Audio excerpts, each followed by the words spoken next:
eu sou Fabiana Freitas e é um prazer ser sua companhia na leitura de Põe a Ordem no Seu Mundo Interior. Lembre de avaliar o vídeo e de deixar um comentário aqui embaixo para a gente poder se comunicar. E assim você ainda me ajuda a fazer o YouTube entender que esse conteúdo é relevante e para que ainda mais pessoas tenham acesso a ele. Deus te abençoe. Capítulo 4 – O triste caso de um vagabundo que venceu na vida. Quando aquele casal entrou em meu gabinete para a primeira de uma série de entrevistas, sentaram-se o mais longe possível um do outro. Era evidente que, pelo menos na época, não se gostavam mais. Entretanto, o objetivo da visita era salvar o casamento deles. Haviam-me dito que ela estava pedindo ao marido que saísse de casa. Quando lhe perguntei a razão, explicou que era a única maneira do resto da família ter um pouco de paz, ter uma vida normal. Não houvera problema de infidelidade nem outra dificuldade séria, mas ela simplesmente não se sentia em condições de conviver com o marido pelo resto da vida, devido ao temperamento dele e ao seu sistema de valores. Mas ele não queria sair. Aliás, estava até muito chocado com o fato dela se sentir assim, disse ele. Afinal, sustentava fielmente a família. Tinha uma boa casa localizada num bairro de classe média alta. Os filhos tinham tudo o que queriam. Era difícil compreender por que ela desejava terminar com a união deles, continuou o marido. Além disso, não eram crentes? Ele sempre pensara que os crentes não admitem o divórcio e separação entre casais. Será que eu poderia solucionar o problema? A história toda foi-me sendo revelada aos poucos. Senti claramente que aquele homem que ali estava acompanhado da esposa era do tipo impelido. A compulsão dele estava lhe custando a destruição do casamento, a perda da família e da saúde. Via-se com clareza que o casamento deles estava morto, o distanciamento revelava isso. Pelas descrições que davam das atitudes dos filhos, percebia-se que a vida familiar estava arruinada. E era evidente que a saúde dele se achava comprometida, pois falou-me de úlceras, constantes dores de cabeça, de dores no peito, e a história foi se desenrolando. Como era dono de uma empresa, o seu horário de trabalho era determinado por ele mesmo, de 19 a 20 horas por dia. E como tinha sempre tantas responsabilidades, nunca podia estar presente aos eventos importantes da vida dos filhos. Geralmente saía de casa pela manhã bem cedo, antes que os outros se levantassem, e era raro o dia em que voltava do serviço antes das crianças menores já estarem dormindo. E nas vezes em que podia jantar com a família, mostrava-se absorto, preocupado. Era muito comum ele ser chamado ao telefone quando estava jantando e ficar ali o resto do tempo para solucionar algum problema ou concluir um negócio. Diante de um confronto, reconheceu, tendia a explosões de cólera. No relacionamento com os outros, era áspero e assumia um tom ameaçador. Numa reunião social, geralmente se sentia entediado com a conversa dos outros e tendia a retrair-se para um canto e beber muito. Quando lhe perguntei o nome dos amigos, só citou os sócios. E quando indaguei sobre as coisas que eram mais importantes para ele, afora o seu trabalho, falou apenas do seu carro esporte, do seu barco, seu carnê de ingressos para os jogos do Red Sox. Em suma, só citou coisas que, aliás, por ironia, não podia apreciar, pois era demasiadamente ocupado. Ali estava um homem cujo mundo interior não havia ordem nenhuma. Tudo nele se concentrava na vida exterior. Ele mesmo reconhecia que sua vida era um turbilhão de atividades e anseio por lucros. Por mais que fizesse, nunca fazia o suficiente. Nunca se satisfazia com o dinheiro que ganhava. Sempre queria mais. Tudo o que lhe caía nas mãos tinha de crescer, melhorar, causar mais impacto. O que o estava impelindo? Será que seu mundo interior poderia um dia ser posto em ordem? Depois de várias entrevistas, comecei a ter uma ideia sobre a incrível fonte de energia que o impelia a viver dessa maneira, destruindo tudo que o cercava. Em meio a uma de nossas conversas, perguntei-lhe sobre o pai. De repente, sua atitude se modificou sensivelmente. Qualquer um poderia ter percebido que inesperadamente eu havia tocado num ponto muito sensível. A história, que aos poucos fui conhecendo, revelava um relacionamento muito penoso. Fiquei sabendo que o pai dele era um homem extremamente sarcástico e zombeteiro. Estava sempre dizendo para o filho: "Você é um vagabundo e sempre será. Nunca passará de um vagabundo." Ele dissera isso tantas vezes que essas palavras ficaram como que gravadas em sua mente como uma placa de gás neônio. Agora, ali estava um homem com 40 e poucos anos que, inconscientemente, fizera um propósito para a vida toda. Fizera o propósito de desmentir o rótulo que o pai lhe impingira. Ele iria, de alguma forma, demonstrar com provas irrefutáveis que não era um vagabundo. E isso acabou se tornando a preocupação básica da sua vida, sem que ele se desse conta do fato. E como o oposto de vagabundagem seria trabalhar muito, ter uma renda elevada ou status de pessoa rica, esses valores passaram a constituir o conjunto de metas desse homem impelido.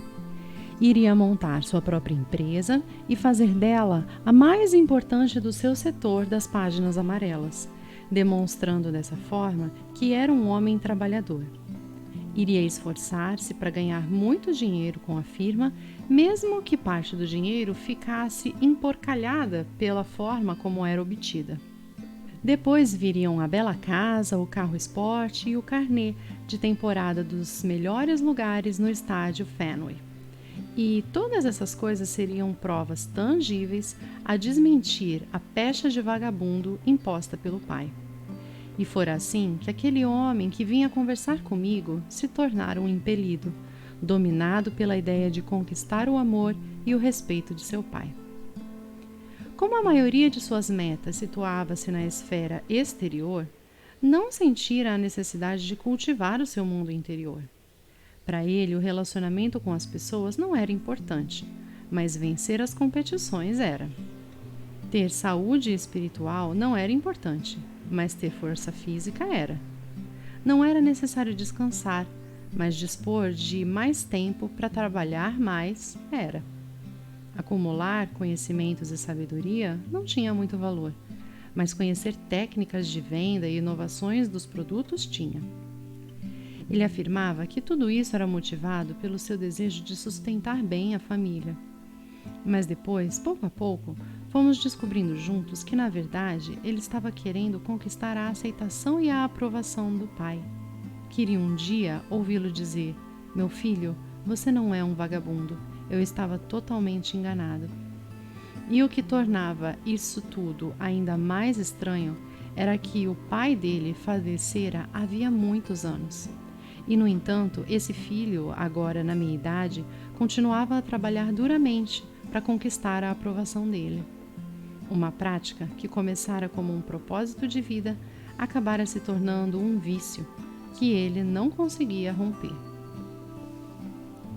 Quais são as causas da compulsão? Por que será que existem tantos indivíduos que parecem impelidos? As razões são muitas, e esse meu conhecido é um exemplo clássico de uma delas.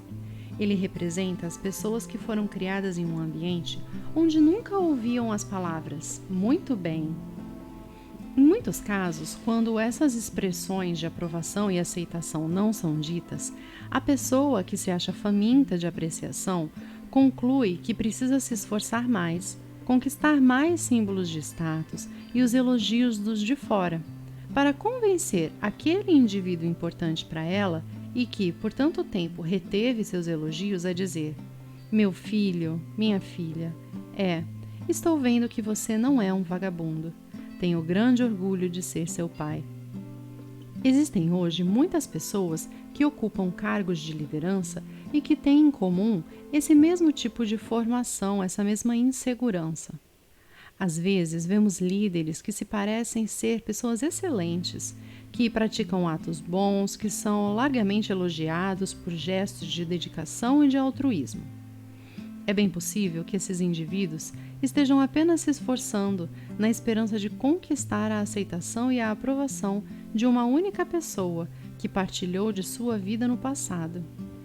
E quando não conseguem obtê-lo, desenvolvem uma insaciável sede de riqueza, poder e aplausos de outros, na tentativa de compensar a lacuna deixada por aquela pessoa da infância. Entretanto, raramente chegam a ficar satisfeitos, e isso se dá porque empreendem essa busca ao nível do seu mundo exterior, deixando o interior abandonado e vazio.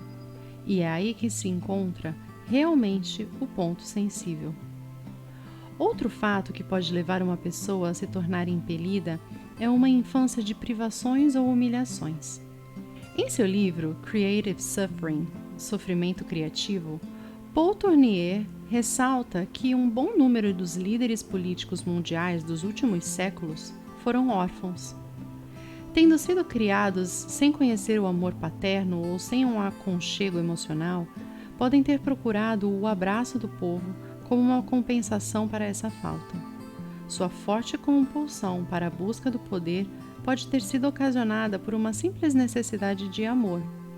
Só que, em vez de resolver essa carência colocando ordem no seu mundo interior, preferiram buscar a solução no plano externo.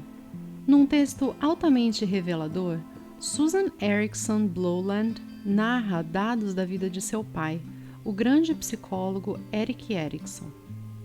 Diz ela que ele era dominado por um forte senso de impulsão, procurando tornar-se famoso e influente. Erik nunca soube quem fora seu pai. Sua mãe se recusara a revelar a identidade dele. Então o filho passou a vida toda impelido, buscando uma realização atrás da outra. Acreditava que se conseguisse ser bem-sucedido, o pai apareceria e demonstraria admiração por ele. Há pessoas impelidas que se tornaram assim por terem passado por fortes humilhações e constrangimento na infância. Em seu livro The Man Who Could Do No Wrong, O Homem que Não Podia Errar, aliás, um livro escrito com admirável franqueza de sentimentos, o pastor Charles Blair fala de sua infância em Oklahoma, durante a época da recessão econômica dos Estados Unidos. Penosamente ele recorda da tarefa que tinha de realizar todos os dias: buscar o leite gratuito, distribuído pelo governo, e que ele ia apanhar num quartel próximo. E ao descer pela rua com aquela vasilha de leite, tinha de suportar a zombaria cruel dos outros garotos da sua cidade. Devido à agonia que passou naqueles momentos, fez um juramento consigo mesmo que chegaria o dia em que nunca mais teria que carregar uma vasilha de leite, mesmo que simbólica, e que implicasse a sensação de perda da autoestima. Blair narra também um outro fato inesquecível. Certo dia, estava voltando da escola em companhia de uma garota por quem nutria fortes sentimentos. Em dado momento, surge diante deles um outro garoto com uma bicicleta novinha em folha, que ofereceu uma carona jovem. Sem hesitar, nem por um instante, a moça sentou-se na garupa e os dois saíram, deixando Blair para trás. A humilhação que ele sentiu naquele momento levou-o a prometer a si mesmo que um dia ele teria a sua bicicleta novinha em folha. Ele teria tudo o que fosse preciso para impressionar os outros, conquistando assim a atenção e a amizade de todos. E essas resoluções ficaram gravadas a ferro e fogo em sua vida e se tornaram uma compulsão que mais tarde, como ele mesmo diz, iriam atraiçoá-lo. Pois ele se tornou um homem que tinha a necessidade de ter o carro mais bonito, pastorear a melhor e a mais bela igreja e vestir as mais elegantes roupas masculinas. Essas coisas iriam mostrar a todo mundo que conseguira sair da recessão econômica de Oklahoma. Não era mais uma pessoa sem valor. Ele poderia provar. Charles Blair estava fugindo de uma coisa, o que significava que estava automaticamente correndo para outra. Embora ocultasse sua compulsão por trás de belos objetivos espirituais, e embora seu ministério fosse excelente, bem lá no fundo ele guardava sofrimentos do passado, que ainda não estavam resolvidos. E como essas mágoas criavam um clima de desordem em sua vida interior, estava sempre voltando à tona para atormentá-lo. Elas afetavam suas decisões, sua escala de valores e também impediam que ele enxergasse a realidade quando passou por uma grave crise, num momento crítico de sua vida. O resultado disso? Fracasso, constrangimento e humilhação pública. Mas é preciso acrescentar que ele se reergueu. Só isso já serve de esperanças para o homem impelido. Charles Blair, o homem impelido de alguns anos atrás, que fugia da vergonha, agora era um homem chamado, merecedor da admiração de todos os seus amigos. Considero seu livro um dos mais importantes que já li. Acho que deveria ser leitura obrigatória para todas as pessoas que se acham em posição de liderança. Por último, algumas pessoas se tornam impelidas simplesmente porque são criadas num ambiente onde a compulsão é parte da vida. Em um livro intitulado Wealth Addiction, Vício de Enriquecer, Philip Slater relata a infância de vários bilionários ainda vivos. Em quase todos os relatos, nota-se que quando esses homens eram crianças, seu divertimento era acumular coisas e obter domínio sobre as pessoas. Eles quase não brincavam com a finalidade de se divertir ou de se exercitar fisicamente. Só sabiam jogar para ganhar, para acumular coisas. Era assim que viam os pais agirem e por isso entenderam que assim era a vida. Então, nesses indivíduos, a compulsão de enriquecer e obter poder teve início já nos dias da infância. Para esse tipo de gente, um mundo interior em ordem não tem a menor importância. O único lado de seu ser que merece atenção é o exterior, cujos elementos podem ser avaliados, admirados, usados. É claro que pode haver pessoas impelidas cuja infância não foi igual às descritas acima. Apresentamos aqui apenas alguns exemplos, mas há um fato que se aplica a todos os casos. Nenhuma delas possui uma vida interior em plena ordem. Seus principais objetivos na vida são externos, materiais, tangíveis. Nada mais lhes parece real. Nada mais faz sentido para elas. E elas têm de se agarrar firmemente àquelas coisas, como fez Saul, que achava que o poder era mais importante do que ser íntegro ou ser leal à sua amizade por Davi. Mas vamos deixar bem claro aqui que, quando falamos de pessoas impelidas, não estamos nos referindo apenas a indivíduos com forte impulso de competição nos negócios ou no esporte profissional. Também não limitamos essa descrição aos viciados em trabalho. A ideia é mais ampla que isso. Qualquer um pode examinar a si mesmo e, de repente, descobrir que a compulsão tem sido a tônica de sua vida. Podemos estar sendo impelidos a buscar a fama de bom crente, ou a desejar uma experiência espiritual grandiosa, ou a conseguir uma forma de liderança que, na verdade, é mais um meio de dominar os outros do que servi-los. Uma dona de casa pode ser uma pessoa impelida, um estudante também. Qualquer um pode. Há esperança para os impelidos. Será que uma pessoa impelida pode mudar? Certamente. Essa mudança pode começar no instante em que ela encarar o fato de que está vivendo em função de suas compulsões, e não de um chamado. Geralmente descobrimos isso em presença da luz brilhante e reveladora de um encontro com Cristo. Como aconteceu aos 12 discípulos, tendo um contato prolongado com Jesus durante certo período de tempo, acabamos expondo todas as raízes e manifestações de nossa compulsão. E a primeira coisa a se fazer para resolver o problema é efetuar uma análise fria, impiedosa de nossas motivações pessoais, de nossa escala de valores, tal como Pedro foi obrigado a fazer em suas periódicas confrontações com Jesus.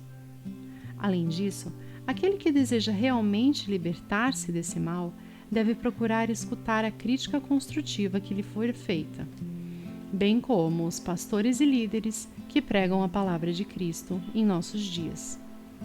Talvez ele tenha de praticar alguns atos de renúncia e abandonar conscientemente certas coisas. Coisas que em si mesmas talvez não sejam erradas, mas tornam-se erradas pelo fato de sua importância ser determinada por razões erradas. Talvez o impelido tenha de perdoar aqueles que no passado não lhe deram a afeição e a atenção de que necessitavam, e isso lhe poderá ser o início de seu processo de libertação.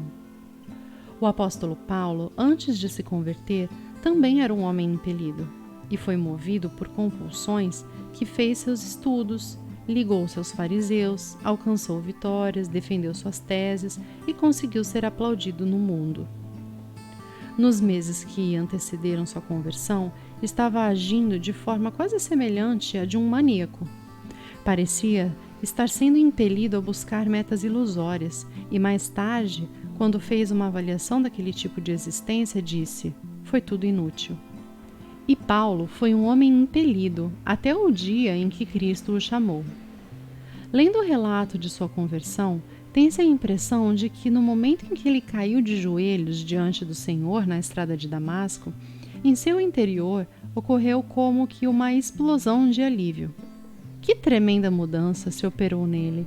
Que diferença entre a compulsão que o impelia em direção a Damasco, onde pretendia exterminar completamente o cristianismo, e o decisivo momento em que, numa atitude de total submissão, indagou a Jesus Cristo: que farei, Senhor? Ali, um homem impelido transformou-se num homem chamado. Eu gostaria que essa mudança tivesse ocorrido também com aquele senhor que vinha conversar comigo, cuja esposa estava exigindo que saísse de casa. Falamos várias e várias vezes sobre aquela sua insaciável sede de vencer, de ganhar dinheiro, de impressionar os outros. Houve algumas ocasiões em que pensei que ele estava entendendo a mensagem e em que cheguei a me convencer de que estávamos conseguindo alguma coisa. Cheguei mesmo a crer que ele iria voltar a sua atenção para o seu mundo interior, tornando-o o centro de sua vida. Quase já o via se ajoelhando diante de Cristo, submetendo a ele as suas compulsões, purificando-se totalmente das recordações penosas daquele pai que havia imprimido o sentimento de vagabundagem no seu mundo interior.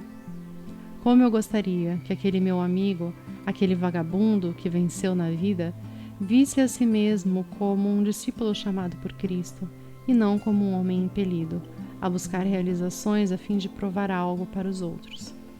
Mas isso nunca aconteceu, e com o passar do tempo, perdemos contato um com o outro. A última notícia que tive dele foi que sua compulsão lhe tirara tudo: a família, a esposa e o negócio. Inclusive, precipitou-lhe a morte.